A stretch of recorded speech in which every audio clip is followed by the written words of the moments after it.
the idea of erecting barriers, keeping the wrong people, well, I guess the right people on the other side and the right people on the inside, is something that we all need to embrace. And Yeah. here you're trying to connect people with investors, talent with companies, and then people to products. How is that going? Align US. I mean, like how many different manufacturers or producers do you have? What kind of what kind of volume are you guys doing? What's the vision there? Are you looking to be, AmazonRed.com?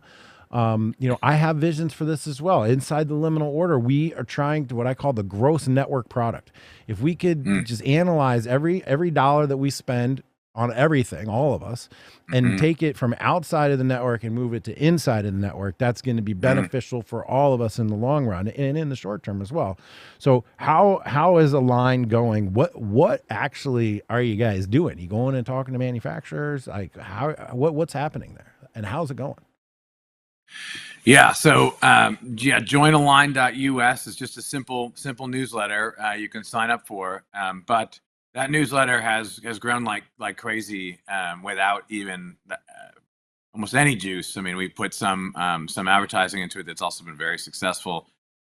People realize it provides value, I think, and people are really interested in this. I mean, I think this is where most of the country wants this, right? Everyone I talk to, everyone in our circles wants this.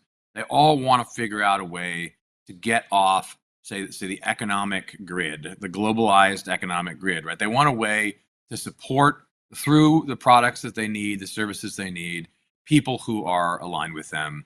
And look, these are mostly people who didn't think this way until fairly recently, when they realized the left was going to completely shove this stuff down their throats, and they're done with it. People are done with it. So I think the more the merrier. We need a bunch of people thinking about this and trying to solve this problem, because it's difficult to figure out. Ultimately, I'm not here to like I said, sell the power bars and the vitamin supplements. Like, I want to create a new movement that politically, like, move, right? And where we have power and we can say, you're not part of it, you are part of it, because we want to foster something that's greater than any one organization, right?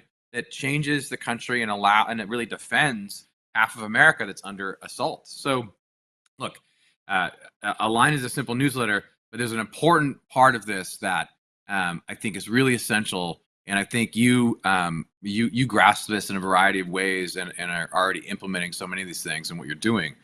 But a lot of people don't understand that it's not just about selling products and services. It's about selling products and services for a certain way of life. You sell things in general based on some aspect of a way of life that you're presenting as good, and the right's just been wrong about that being neutral. So the challenge is, how can we, in a real way, in an authentic way, write, I'd say, 600 words about the topic of the day, and then weave together a positive vision of products and services that help you live a better way of life. So anyway, the newsletter is growing strong. We are talking to businesses and manufacturers and a number of other people. We're talking to people who know a lot of manufacturers. There's a lot of ideas we're kind of looking at. But just to give you, your audience and you, an idea of what Align will do, I mean, I think this will grow to very soon is a kind of deal site and a place where it's associated with the publications, right? This is not a new thing. Like, a lot of people have done this. Gawker actually did this, of all places. So you have media properties, and then when we do it, we're all going to have a through line that makes a lot more sense, right? A lot of these companies were doing it with kind of products that kind of make sense for its brand, but they're just selling stuff. Where when we do it, it's very clear. If we have a company in there, we're recommending them based on them, not hating you, or at least not taking active measures politically against people, as whatever, an outdoor a clothing wear company. And we're saying, hey, look at this company over here. They actually are on your side. They make stuff in America. And if enough people sign up, right, we can get a deal. We can do, we'll definitely have, that sort of thing going on. But what's most important, and that's publicity. We'll be talking about this, through media channels, things saying, highlighting businesses and products. But so I think that's the basic beginning. The problem, I don't know if I mean, I know you find it interesting. I guess anyone who's interesting listening to you then would also find it interesting. Indeed. The problem with the conservative, what's that? I said, indeed, yes. Keep Yeah. going. The problem with the conservative Amazon is, first off, anytime I hear conservative in front of something, I get nervous. And then when it's like a business proposition, I go, it's probably not going to make it. Everyone wants the conservative Amazon. There's certainly something to that idea. The basic problem though with it is you see it with God bless Mike Lindell, but his attempt at it where there were like 5 businesses in a website. The problem is how to do that at scale, and if you don't do it at scale, there's got to be it looks really bad if you're claiming to be an Amazon. People can tell how much is in the tank when they search around, and it's actually I think much more complicated than people realize. So I don't know what this looks like when it fully evolves, but I know how it starts, and it starts with media products that are advertising these companies, like the newsletter, a podcast soon that's highlighting them, and then a deal site associated with that you log into and you find all kinds of cool stuff, but it's not claiming to be comprehensive, associated with media that's doing lifestyle stuff that people are interested in. Yeah. Content marketing certainly is effective, and it attracts the kind of people that you want. It keeps them on the narrative arc that you want them to be on. You go down a shared journey together. You are able to express your values and attract people around those values through attraction. And then when you authentically and coherently and congruently, there's the word I'm looking for, I'll get there eventually, when you congruently pitch businesses that deliver a service or a product that matches with the values and the narrative that you're sharing within your content and within your media, well, then it all makes a lot of sense. It's totally not a scam. It's totally not just who cares who the customers are. You're cultivating a very specific sort of customer. And I think that there's it's happening obviously all over. I do it right now. A lot of the guys I know do it. But I believe that this is expanding more and more as information basically becomes valueless, no value, because it's ubiquitous. It's everywhere. You can access any of the information you want all the time. The real value comes now in curation, right? And putting together just the right things that meet the right tone, that serve your values. And then in building a, tribe. I don't like to use that word, but building just a community, right? A collection of people that share your values and see things the same way that you do. And it sounds like you're doing that. And your third item there was talking about lifestyle and media brands. I mean, I can see how this is. I can see how the vision is coming together there. Good. I'm glad it makes sense to someone else out there. I mean.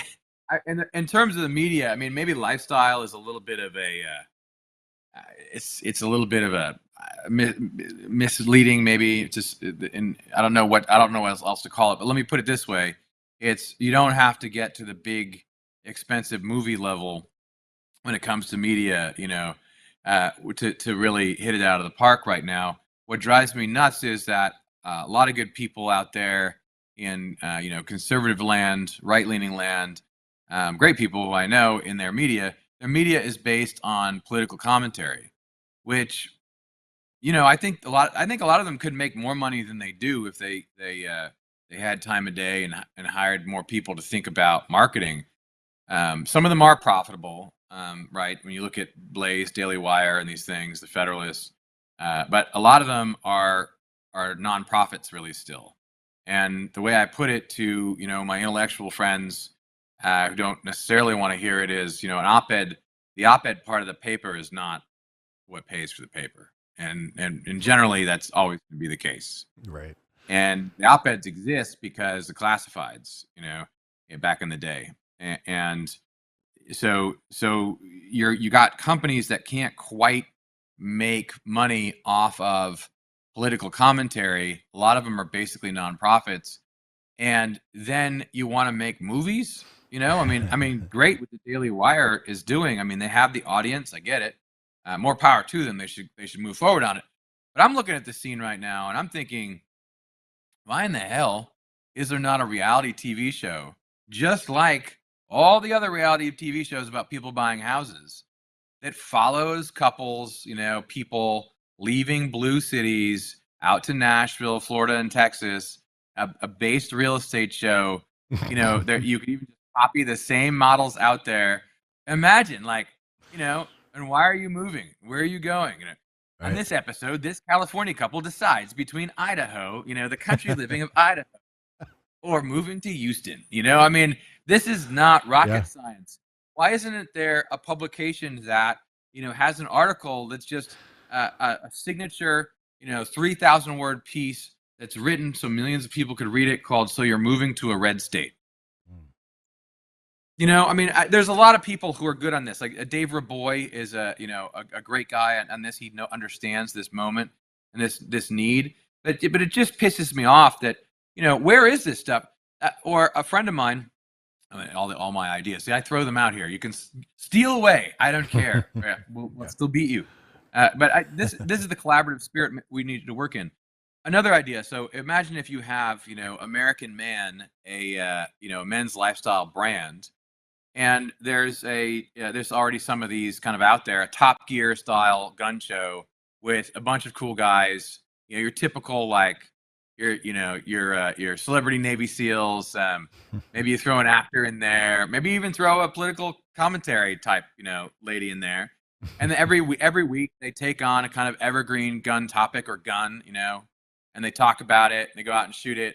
I mean, this is like a basic idea, right? A friend of mine, I got from a friend of mine who could easily produce it, and there'd be a ton of sponsors for that, right? And then we put it out there to someone else to distribute, however, whatever these other groups to say, here's the kind of content you need.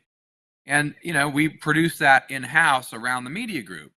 And it's just like, this isn't complicated in a way, but the people we have on our side who think, it's hard to do, right? And execution is hard. But with the people we have on our side are just so focused on the political commentary game, right? And, it's important. I certainly am part of it, but I like you say, I just want to build things. Yeah. Yeah, I feel you on that. I've always been an entrepreneur. Even when I was a little kid, I was like, my dad got a dual cassette deck like in the early 80s. And I was like, oh man, I have this brilliant business. I'm going to take these tapes that we bought, I'm going to dupe them onto blanks, and I'm going to take those to school and sell them. And he's like, whoa, he's like, hold on a second, kid. That's not quite how it works. But that's where my mind was, it's like, hey, we look, I know, right? It's funny. That's amazing. I was like, hey, we can make some money off of this. And when you start looking out there, you realize that there's just opportunity to make money everywhere. And I tried to do this even in my old real estate development career.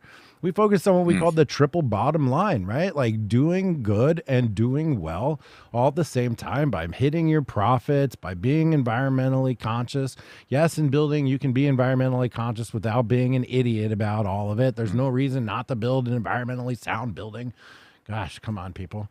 And you can focus on making money while doing well at the same time. And I have no issues with the fact that the LO is for profit. It is a marketplace. If we don't deliver what we say we're going to deliver, people will leave. And this is the essence of networks that I think people need to really appreciate versus institutions. Institutions, after a time, exist to perpetuate themselves, irrespective of what their original mission was. So even when they're not giving the service, the meaning, or whatever it was that they're supposed to deliver to you in the first place, then they're just extracting from you so that they can stay alive.